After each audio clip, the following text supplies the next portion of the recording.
Pirmos rungtynės, kaip visada, yra sunkios, nervuotos, jos yra pirmos. Mums, aišku, prisidėjo, čia visi žinot, po paskutinių rungtynių praradus Mantą, mums prisidėjo tų nervų dar daugiau. Ir žaidėjams, kurie pirmą kartą pasaulio čempionate, iš vis pirmą kartą žaidžia nacionaliniai rinktiniai, reikėjo juos kažkaip palaikyti, nuraminti, kažkaip tai stengiamės daryti greitesnius keitimus, kad ir vienas eitų žaidimą, ir kitas eitų.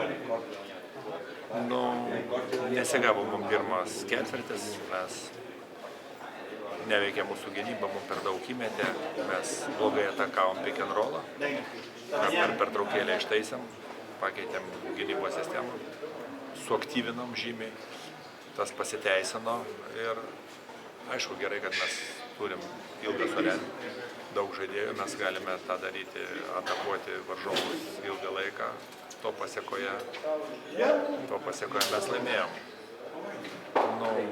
Vis dėlto turiu pasakyti, kad buvo daug jaudulio, bereikalingų klaidelių, tokių klaidų, kur tikrai negalėjom padaryti.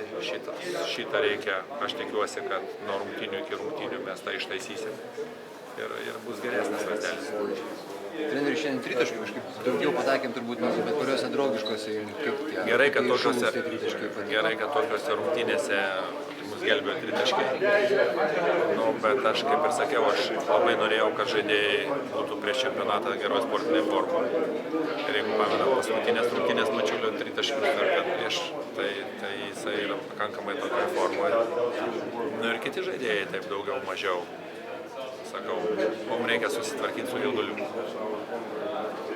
O tas jauduliukas ateina nuo mūsų žaidėjų, nes viską, ką treneris pasako, žaidėjas perduoda komandą ir jeigu šį čia susitvarkysim gerai, tikiuosi, kad susitvarkysim, jau šiandien buvo labai daug pozityvų iš abiejų mūsų žaidėjų, taip kad ir Seibutis taip pakankamai, vis dėlto 5 asistai taip tvarkėsi toj pozicijoje.